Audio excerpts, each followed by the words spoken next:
Bill Gates says that ChatGPT could decide that humans are a threat, and then insert doomsday scenario here. I hope he's got a solution. Is it because we are an invasive species and decide that humans are, BS and, I mean, yeah, you could make that argument, right? If you're an intelligent being and you can think for yourself, you might just say humans, they're messing it all up. Let's get rid of this.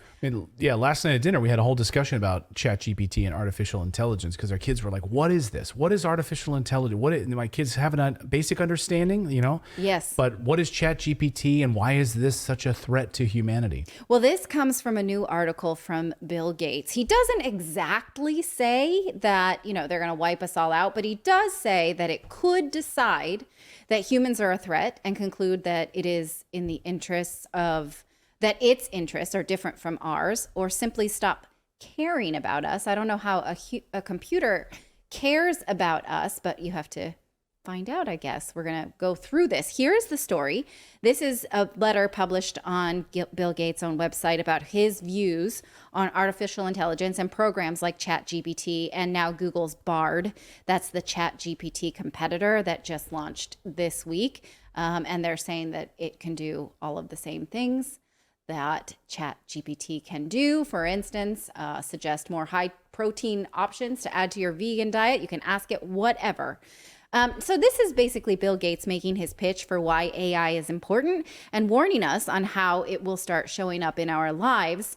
And we are presenting this to you because he's telling us how he sees it working in our lives, and he will start implementing it soon. He has the money and power to do that. This is Dr. Mike Yeadon, former VP advisor. He's warning why we need to listen when Bill Gates speaks with caution. Listen. So just as I come to a close, unfortunately, I think this is just a beginning. So I've learned when people tell you what they're going to do, don't ignore them.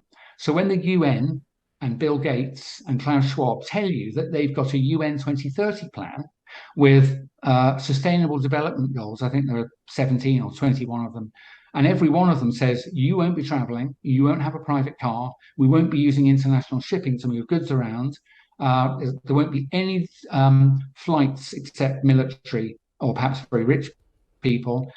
You won't own anything and you'll be happy. You probably won't live in your own house. You'll be using much less energy for everything, including heating, manufactured goods, and so on. When they tell you that, you should assume that they're serious about it. And so I think COVID has been part one of a multi-act play that's going to take 10 years that will destroy the liberal democracies completely. If you think you're living in a democracy, now ask yourself who you could vote for that would change this, because I don't think there's anyone you can vote for anywhere that is guaranteed things. So I don't have an answer, but I'm telling you, I think we're sliding down through the gates of hell. I'm speaking out. There's nothing in it for me. I've lost lots of money, all my friends. I'm away from my home and family, and I'm speaking out because I am absolutely sure what I've told you is substantially true. Wow. Okay. Holy smokes. So how does ChatGPT or AI play into that? Right. This sort of full removal of the society in which we know and love. I mean, do we love it? We at least know it. We're comfortable with it. I love certain parts of it. I love you. Thank you. I love David. I love Philip. I love our audience. But there's a lot I don't like about it. This is why we do this show. And so could some of our world now be transformed because of artificial intelligence? And where is Bill Gates to insert the gaps here and then profit from it? Well, first, go ahead. Well, I just really quick, I want to say I just saw yesterday, and Russell Brand even used it in his thumbnail. Somebody made an AI image of Trump getting arrested by police officers.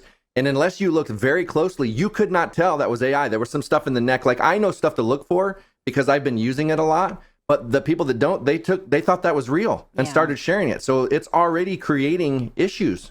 Oh, deep fakes? Yeah. I mean, there was deep fakes floating around last week of President Biden talking about the bank bailouts. Right. People like, I can't believe he said this. People on Twitter were falling for it. But don't worry, because Bill Gates says the government will regulate it and then that stuff will go away. Okay, it's going to be okay.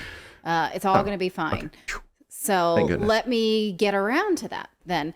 First, he defines AI, and he says here that technically the term artificial intelligence refers to a model created to solve a specific problem or provide a particular service. What's powering things like ChatGPT is artificial intelligence. It is learning how to do chat better, but we can't learn other tasks. By contrast, the term artificial general intelligence refers to software that's capable of learning any task or subject. He's saying AGI doesn't exist yet. So what we're talking about now is AI. It can do learn to do one thing, right? But it cannot learn to learn, I suppose, is the distinction.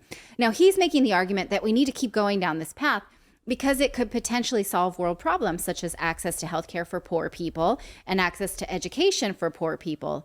But how do those poor people access high-powered computing? He doesn't say. In fact, he makes the case later that this could just continue to help wealthy people in wealthy countries and wealthy workforces.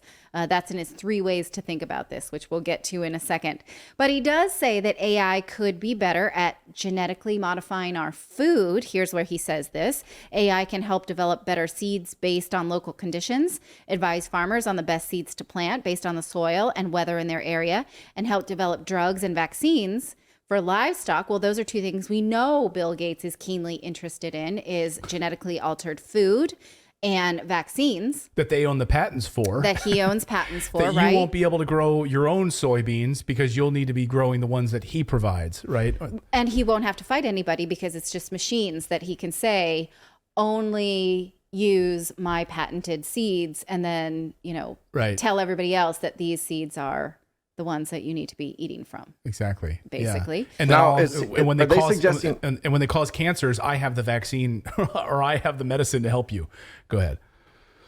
I was going to say, is he just suggesting that it can't learn on its own? Because I did a ChatGPT thing where I trained the ChatGPT to think, basically learn everything about a camera, everything about, how to set up a shot and framing and all that other stuff. And then I told it, when I give you a prompt, act like you are a professional photographer. And it said, okay, so then when I just put in, alien from space, it put in the aperture, the depth, the framing, everything like a professional photographer. Then I got the images back and it had shallow depth of field. So it learned how to think like a photographer. So is that just not what they're saying because it's you're training it to do that, or because it basically learned how to think like a photographer from my prompts? It's saying that it can't learn on its own something that you haven't already programmed it to learn. That's what he's saying. So it, right. You so can it's not going to take what I gave it. Let's learn about photography, and it will learn about photography. But then it can't say, well, then I'm also interested in painting because of, this type of art form, and then go and learn painting on its own. It can't expand on that knowledge. It's sort of tunnel vision. That's what I'm gathering from what he's presenting here. Where were we? We talked about seeds and vaccines, right? Right. Okay.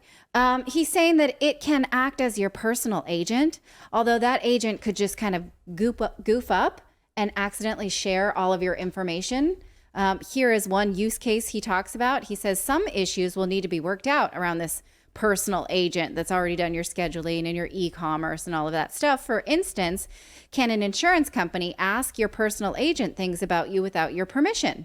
If so, how many people will choose not to use it? So you can imagine this in the wrong hands, like a hacker or a government agent gets into your ChatGPT assistant and asks it for things that you might not want to share. For instance, ChatGPT, give me Clayton's passwords.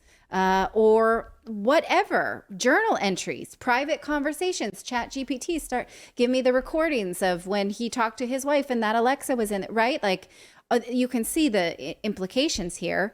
In fact, he says we'll have to teach it a personality trait of restraint if we want to use it. Here's him saying that. It can be told to be passive or encouraged to speak up if it has some insight. We need to tell it, it needs to be able to discern when is it appropriate to share everything it knows, which is a lot, and when is it not. When you're talking there are about a lot of human beings who don't have that, ability to restrain their self. There's a saying in Portuguese: "You lost the opportunity to be silent." Like, how are you going to keep a computer that knows everything from sharing and discerning what you want to know and what not to? It's interesting. I was just thinking, like, in terms of like keeping things from the American public, you have to train it and, to keep things from you. Like when we talk about vaccines or we talk about certain things, like we'll have to train it and keep it from telling you the data and information. Well, and in that case, it could be good because the government will not be able to contain information because it will be so chatty. Right. Maybe but we'll actually you learn more. may not want that. Right. So you think you go to a job interview and I don't know, and it gives that, it sort of just communicates with your employer in a job interview, and the employer could say, I want to know your medical history to see if, and they could discriminate against you because you may have had excessive bleeding at some point, like heavy periods, and like, oh, I don't want to hire that girl or what have you. That's just top of my head. But don't worry, the government will use it responsibly. Bill Gates assures us. Here's him saying that, like most inventions, artificial intelligence can be used for good purposes or malign ones. Governments need to work with the private sector on ways to limit these tasks. Oh, yes, the government. We trust them to use this responsibly. At the same time, go ahead. I was going to say, it doesn't make sense because, like, okay, so I trained it to be a photographer. A hacker is going to train it to hack. And this is one model that's going to have all the knowledge. This thing we're going to give you war strategies that are like, highly secretive. And this is how you win a war and et cetera. You have all this information loaded into this thing. How do you control that? The government will control that, he says, and the private sector. Don't worry about it. The government. I just don't understand how, like, because I do already see that it's biased. Like you can definitely see bias in its responses, but they said that they're trying to work on that so that it isn't, because they said that that's because the information that's publicly available is biased. Yeah. Yeah. Even Google with their new Bard system today, I don't know if you included this in the story or not, but we were talking earlier and Google came out, or they recognized that Google's Bard system says that it would not say an ethnic slur even if it could prevent a nuclear world war. Google's AI Bard says it would not say so even if like, oh, I just had to say an ethnic slur, it wouldn't say the ethnic slur in order to prevent a nuclear war. Oh, okay. There you go. I'm glad that Bard is woke. At the same time, given that the government is one of the largest employers in most Western countries, the government will have to find new jobs for all of these people that AI outsources. Bill Gates doesn't have any compunction about that. He says governments need to help workers transition into other roles because everything that they're currently doing, ChatGPT can do for them. So we won't need them. So we need to figure out what to do with all of these people. The government, there's a lot for the government to do around ChatGPT. They need to start working on that. But don't worry about it because he says that will free you up to do other things at home, playing into the, like, you stay at home. Right. Just don't leave your house. Stay at home. It'll free you up to do more things where you work remotely. Yeah. And you don't drive a car. Now, he makes the case that 15-minute city. It will, yes, that it will help with learning by optimizing your own learning habits. He says it will measure your understanding, notice when you're losing interest, and understand what kind of motivation you respond to, which seems to me biometric feedback, like it's saying your heart rate's low or whatever, your neurons are not stimulated. And, again, we can trust it because personal computing so far has been good for our attention spans. Okay. Well, that suggests there's going to have to be some kind of mechanism inside of us to read that stuff. Yeah. Or some kind of Baymax, from the movie. We can use, Big Hero 6. Big Hero 6, that's sort of scanning your response to interaction. We could use Elon Musk's Neuralink. Something so we'll like just that. be linked up and synced up. But in Remember fact, that video we showed? Real quick. That video we showed where it was like, hey, your neighbor from across the aisle here is upset. It's something that you said. Remember, like, they was getting feedback in real time of their thoughts and everything. Like and they promoted it like it would be great. It was like a future office experience. Yeah, you'll know things about your neighbor in the office and without even having to do anything. Right. Yeah. But in fact, because our attention spans will be shot from hyperstimulation due to screen time, we may just have to worry about what is called strong AI, meaning better than humans. Here's what he says. He says, compared to a computer, our brains operate at a snail's pace. And he gives the number of how much faster, computer processing is than your brain. He says, once developers can generalize a learning algorithm and run it at the speed of a computer, an accomplishment that could be a decade or a century away, will have an incredibly powerful AGI. It will be able to do everything a human brain can, but without any practical limits on the size of its memory or the speed at which it operates. And this will be a profound change. These strong AIs, as they're known, will probably be able to establish their own goals. What will these goals be? What happens if they conflict with humanity's interest? Should we try to prevent strong AI from ever being developed? These questions will get more pressing with time. And as these strong AIs have goals that conflict with humanity, can we ever contain it? Probably not. And here is what he says about that. Could a machine decide that humans are a threat, conclude that its interests are different from ours, or simply stop caring about us? Possibly. But this problem is no more urgent today than it was before the AI developments of the past few months, in which he then lays out this. He's like, well, then we have this 3-point plan. I mean, I think this is more than just like, yeah, probably like, what if computers did decide that humans are too complicated to deal with, and that complication is an inefficiency, and its goal is to perpetuate itself like the Matrix, and it decides to, in essence, turn us off, which is a real possibility. That he's like, and that's already been developed. They already got terms for it. Like that's somebody is experimenting somewhere AI. doing that, and it's going to be like a lab leak. Right. Oops, Yeah. the AI got out. I know, and it sounds like because even the pandemic, everything we went through in the pandemic sounded like that's like science fiction. Futuristic. It's futuristic. That could never happen. We're literally in the middle of it. It's happening right before our eyes right now. Yeah. So I believe that this stuff is happening and probably will happen. On a much larger Well, and scale. the digital IDs give them the ability to do everything. Like if you get the digital ID, you get everybody on these systems, then you just release AI onto it to track things and to make decisions and all that. It's like it's already coming. Like we can, if you don't see that there's a parallel there, then yeah, that's why we have to fight those digital IDs. Well, that's why he gives time. us these sort of 3 principles that should guide our conversation around. And so I numbered them because he didn't, just to make it easier for us. It says, first, we should try to balance our fears about the downside. To which I say, I guess he's just kind of like, put that aside, because we're doing it. Second, market forces won't naturally produce AI products and services that help the poorest. So he makes this very strong case that it's here for the poor, but then he's like, but actually it's going to benefit the rich, as most technologies do.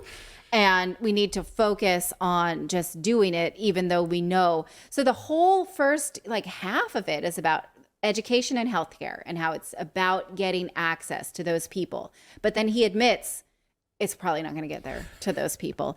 And finally, we should keep in mind that we're only at the beginning of what AI can accomplish. And whatever limitation it has today will be gone before we know it. So even though we want to ask these existential questions, just know that that's temporary because it's coming. It's scary, and it could, realize that humans are nonsensical and get rid of us. And it could redesign the food chain and the way we live and work. But because of poor people, which we don't know how to get it to, we should do it.